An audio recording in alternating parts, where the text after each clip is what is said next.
Hello students, welcome back. Nitin की पाठशाला में फिर से स्वागत है आपका।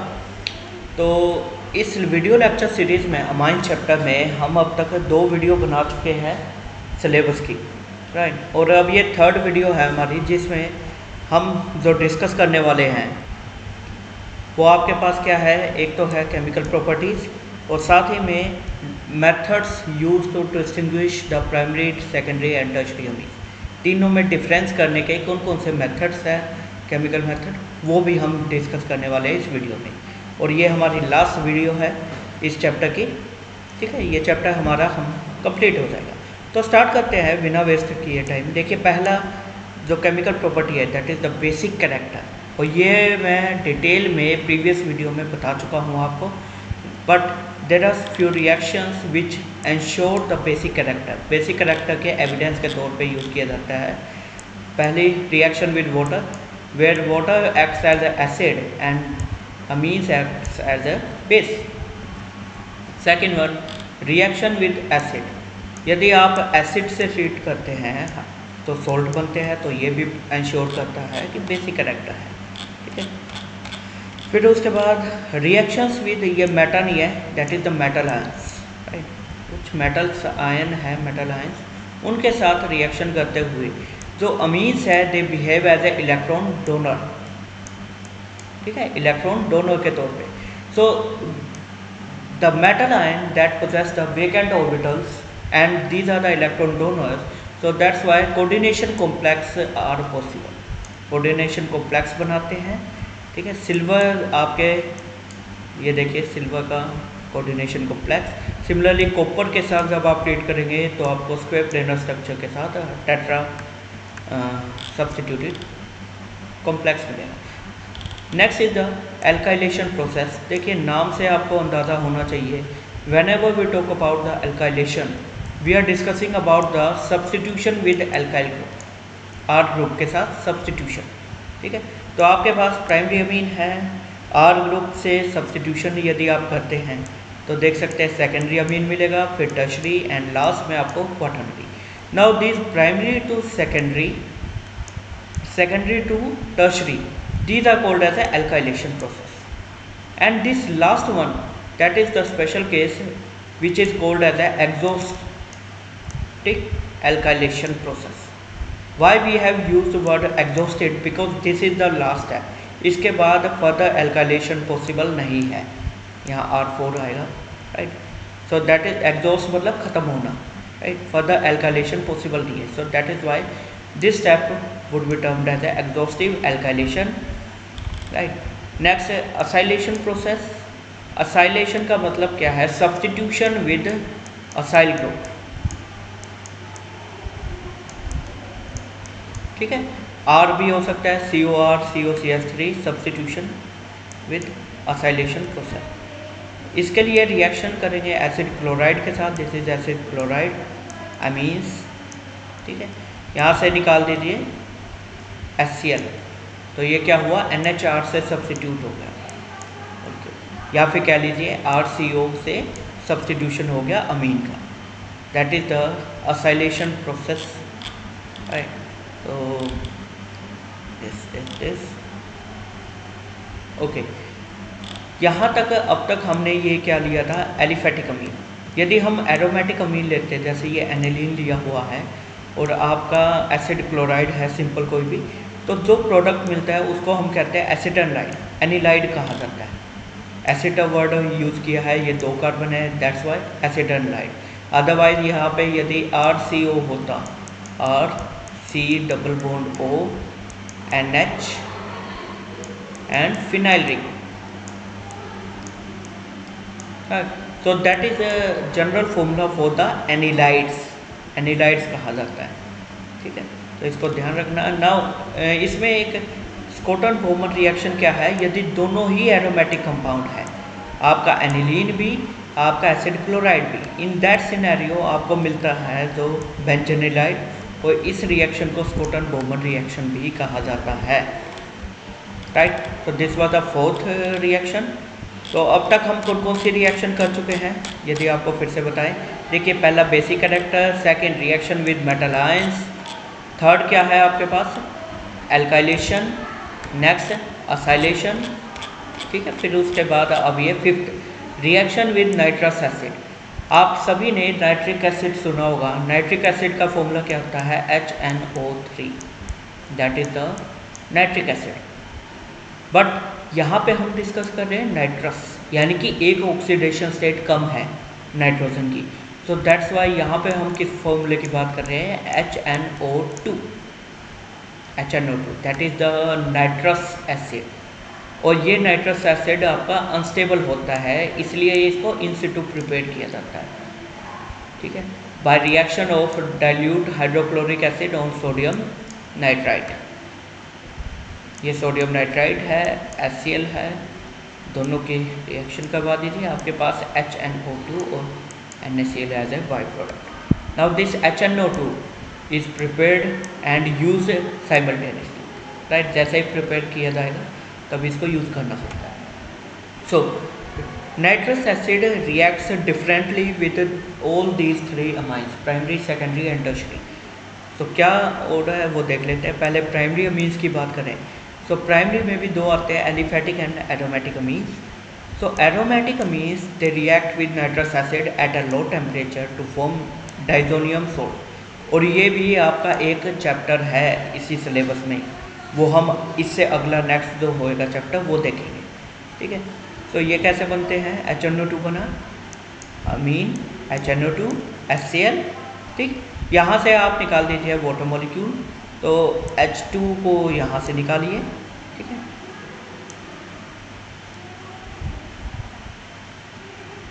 HNO2, right. तो यहाँ से हाँ दिस नाइट्रोजन निकल जाएगा और यहाँ से एक हाइड्रोजन लिए, तो 2 ऑक्सीजन है तो 2 मोल्स ऑफ वाटर निकल जाएंगे आपके, ठीक है। And this reaction is known as a diazotization. क्या मतलब है? Di means 2, as word use किया जाता है नाइट्रोजन से, ओटाइजेशन यानी कि वो प्रोसेस जिसमें प्रोडक्ट में आपके पास 2 नाइट्रोजन अवेलेबल हैं, इसको कहा जाता है diazotization. So aromatic amines they provide you the stable, comparatively stable benzene diazonium salt, while primary aliphatic amines they react with nitrous acid to yield the diazonium salt which are unstable। जो unstable होते हैं वो decompose कर देते हैं। जैसे ये देखिए, ये डाइजोनियम सॉल्ट बना, अनस्टेबल है, नाइट्रोजन गैस इसने प्रोवाइड कर दी एफर्विसेंस की, राइट। तो आप देख सकते हैं एरोमेटिक में नाइट्रोजन गैस की एफर्विसेंस नहीं आई थी, बट यहाँ पे आई हुई है, ठीक है। तो that is the difference between primary aromatic and primary aliphatic amines with the help of HNO2, right. Secondary amine के केस में क्या होगा? Both aliphatic aromatic amine they reacts to provide you an nitrosamine. ये क्या होता है वो भी देख लो। Secondary amine HNO2, right. यहाँ से वाटर निकाल दीजिए, क्या बचा? N double bond NO, NO, that is the N, यानी कि नाइट्रोजन पे सब्स्टिट्यूशन है किसका? NO ग्रुप को कहा जाता है नाइट्रोसो, ठीक है। सो N नाइट्रोसो अमीन, ठीक है। In the case of secondary अमीन आपको ये मिलेगा। साथ ही सेकेंडरी अमीन में है N-nitrosamine on warming with crystals of phenol and sulfuric acid, they provide you green solution which made alkaline with NOH। NOH डालने पर alkaline हो जाएगा, और deep blue यानी पहले green thereafter deep blue which turn red on dilution, यानी कि ये 3 कलर आपको अलग अलग मिलेंगे। and this reaction is known as a Lieberman-Nitroso reaction and is used as a test for secondary amine identification, okay। Third देखते हैं, in the case of tertiary amines, aromatic amines आपके पास है HONO, आपके पास है HCl है, तो आपको green coloured compound मिलेगा, राइट, ग्रीन कलर्ड का, that is the N nitroso, para nitroso, ठीक है। तो पैरा पोजीशन पे जो हाइड्रोजन है और OH यहाँ से, तो ये निकाल दीजिए वाटर और इसको कर दीजिए सब्सिडी, राइट। तो ये आपके पास है एरोमेटिक टर्शरी अमीन्स। मैकेनिज्म इसका सिंपल रहता है, HNO2 प्लस एसिड है, तो यहाँ से प्रोवाइड कर दिया नाइट्रोसोनियम, तो अटैक दिखा दीजिए फ्रॉम द पैरा और आपका substitution, right. Similarly aliphatic tertiary amines की बात करें, they react with nitrous acid to form the water soluble nitrite salt, water soluble salt बना देगा आपका, ठीक है, कोई कलरेशन नहीं आएगी ना। So therefore this reaction can be used to distinction between primary, secondary and tertiary amines, right, and to some extent even with aliphatic और aromatic amines, ठीक है।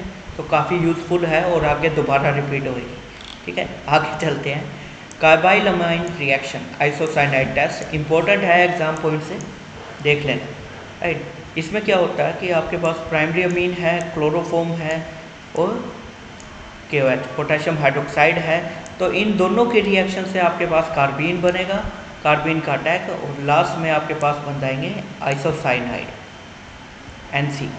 दैट नॉर्मल साइनाइड क्या होता है, C≡N और यहाँ कार्बन जुड़ा होता है RCN। आइसोसाइनाइड में क्या है, C और N they interchange their position, right, तो दैट्स वाई RNC, ठीक है। मैकेनिज्म क्या रहेगा, बेस है, क्लोरोफॉर्म आपके पास कार्बीन बन गया, अटैक दिखा दीजिए,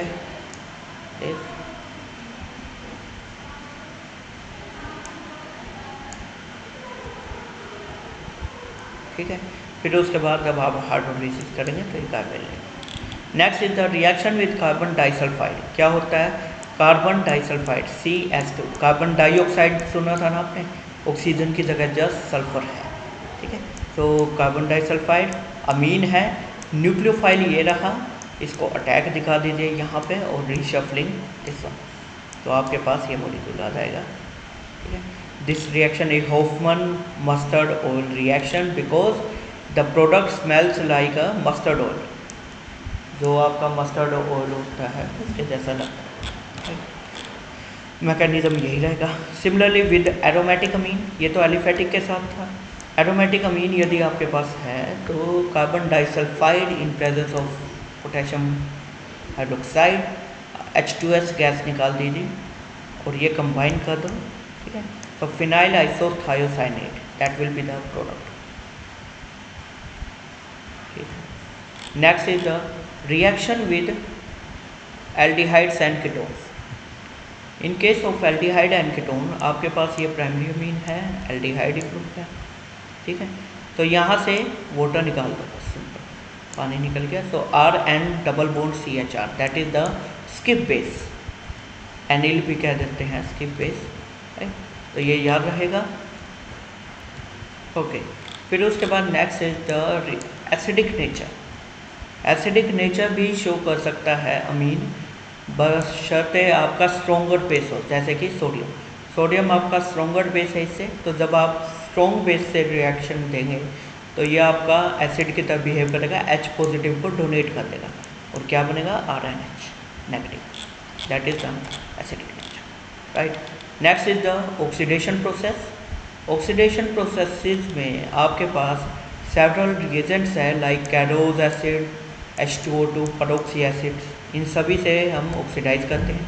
तो primary aliphatic amine they provide you the oxidation product several until the nitro compounds are formed which are more stable, right। तो RNH2 NaOH, right, फिर से ऑक्सीजन आया RNO, वाटर निकल गया, राइट, फिर से ऑक्सीजन आया RNO2, that is the reaction of primary. Secondary के केस में 2 molecules of secondary amine, oxidising agent आपके पास ये बन पाएगा, कैरो एसिड और H2O2 के साथ आपका प्रोडक्ट क्या रहेगा, डिफरेंट। तो ये जहाँ पे आपको डिफरेंट प्रोडक्ट मिलते हैं ना कंडीशन चेंज करने पे, so these are the tricky points, ये आप एग्जाम पॉइंट ऑफ व्यू से काफ़ी इंपॉर्टेंट रहता है, ठीक है। So next is the tertiary aliphatic amines, they are usually not oxidise, right.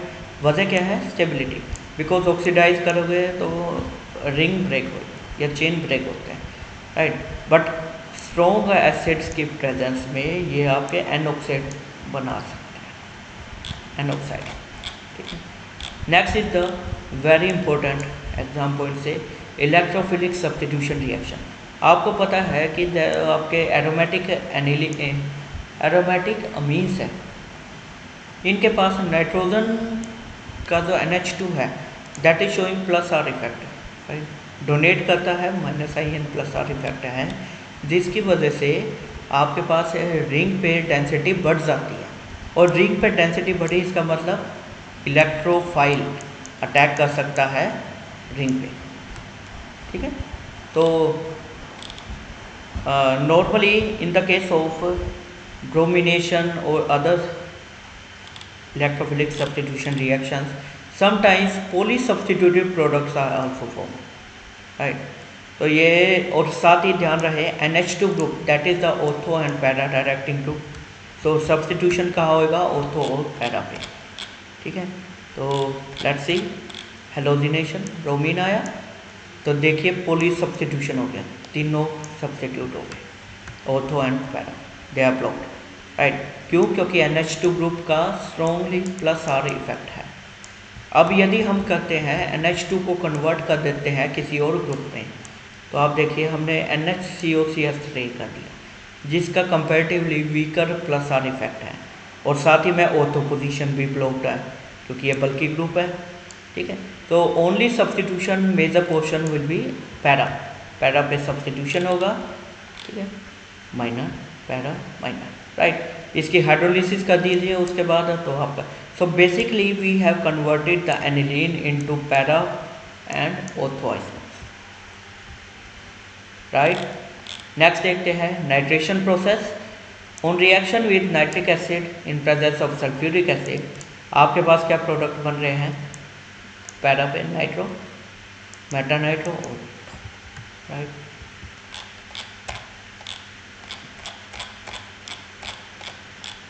Reaction repeat.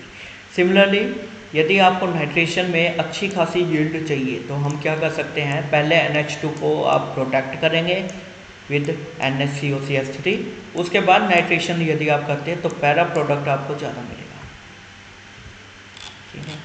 Sulphonation की बात करें तो क्या बनना चाहिए, SO3H, राइट, SO3H, पैरा पे सब्स्टिट्यूशन हो जाएगा, और this molecule is known as a zwitter ion, zwitter, ये अमाइंस में यूज होता है काफ़ी, right. So these were the chemical reactions. Now the last topic that is left is the distinction between the primary, secondary and tertiary amine.